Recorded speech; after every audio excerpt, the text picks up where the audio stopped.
Congress party పేదల పక్షపాతేనా స్టేట్లో చూసుకుంటే కుటుంబ పార్టీగా ఉందా లేదా రాజన్న గారు మీరు కరెక్ట్ చెప్పాలి. లేదు లేదు లేదు గడ్డం వినోద్ గారు వివేక్ గారు వాళ్ళ కొడుకు ఇప్పుడు స్పీకర్గా ఉన్నటువంటి వ్యక్తి ప్రజావాణి అనే కార్యక్రమంతో తెరలేపారు. ముఖ్యమంత్రి గారు వచ్చారు, ఉప ముఖ్యమంత్రి గారు వచ్చారు, మంత్రులు వచ్చారు, అధికారులు వచ్చారు. ఇప్పుడు ఏమైపోయింది అని అంటే కానీ అనుకున్న తెలంగాణ వచ్చిందా? ఒక తెలంగాణ లెక్క చెప్పారు మీరు.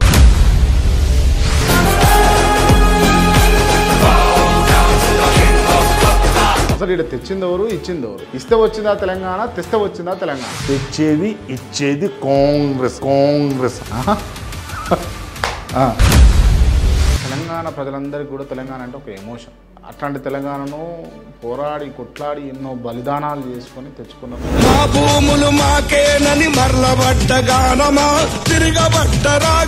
అసలైన తెలంగాణ వచ్చిందంటారా అని అంటే ఏం చెప్తారు? జై తెలంగాణ అని బస్ ఎక్కి రక్తం బ్లేడుతో కోశానికి బొట్టు పెట్టిన కేసీఆర్ పాత్ర ఉందా లేదా తెలంగాణ ఉద్యమంలో? ఉంది.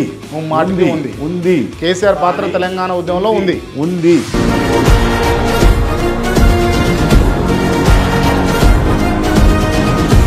వాళ్ళందరినీ ఒప్పించి మెప్పించి 275 300 ఓట్లు తీసుకొచ్చడానికి ప్రయత్నం చేసినాము. ఎందుకు సిరిసిల్ల రాజయ్యకు కొంతమంది శత్రువులు తయారయ్యారు విత్ ఇన్ ద పార్టీ అని అంటే ఏం చెప్తారు?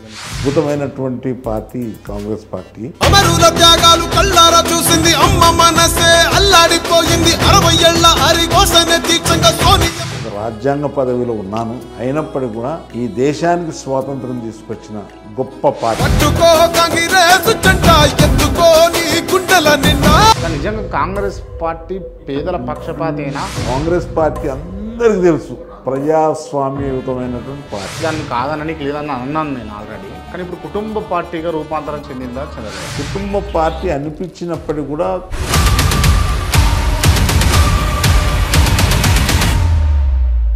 కొంత భిన్నంగా ప్రవర్తిస్తుంది. కాంగ్రెస్ ఒక్కటే. గతంలో బీఆర్ఎస్ అధికారంలో ఉన్నప్పుడు ఇది కుటుంబ పాలన, ఇది ఒక కుటుంబం వెళ్తుంది ఈ రాష్ట్రాన్ని అంతా కూడా, అటు కేటీఆర్, ఇటు కవిత, అటు హరీష్ రావు, ఇటు కేసీఆర్ అని అన్నది కాంగ్రెస్ పార్టీ నాయకులైనా కాదు. శాసించినప్పుడు వీళ్ళు శాసిస్తలేరు, వీళ్ళు వర్కర్గా పనిచేస్తున్నారు, వాళ్ళేమో శాసించారు. మనం ప్రగతి భవన్కు ఆమడ దూరంలో ఉన్నాం. ప్రగతి భవన్లో కొద్ది కాలాల పాటు ప్రజావాణి అనే కార్యక్రమంతో తెరలేపారు. ముఖ్యమంత్రి గారు వచ్చారు, ఉప ముఖ్యమంత్రి గారు వచ్చారు, మంత్రులు వచ్చారు, అధికారులు వచ్చారు. ఇప్పుడు ఏమైపోయింది అని అంటే నేను రాజకీయాల జోలికి ఎక్కువ పోకూడదు. మీరు నన్ను లాగే ప్రయత్నం చేస్తూ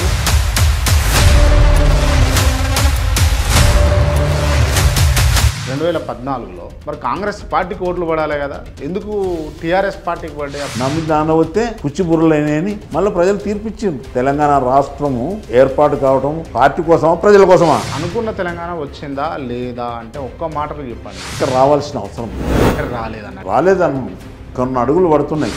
ఈ 10 ఏళ్లలో పడ్డాయా అడుగులు, లేకపోతే ఈ 16 నెలల్లో పడ్డాయి? మార్పు కనబడుతుంది కదా. టీఆర్ఎస్ పార్టీ పోయి కాంగ్రెస్ పార్టీ వచ్చింది. మార్పు రాజకీయ మార్పులు కాదు. 10 ఏళ్ళ కేసీఆర్ పరిపాలన బాగుందా, లేకపోతే ఇప్పుడు కాంగ్రెస్ పరిపాలన బాగుందా? ప్రజలకు మేలు చేసేటువంటి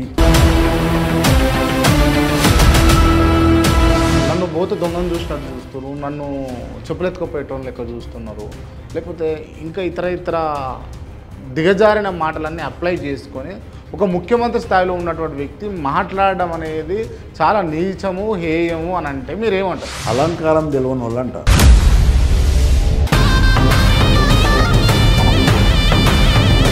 మంచిగా పోల్చుకోవాలి కదా.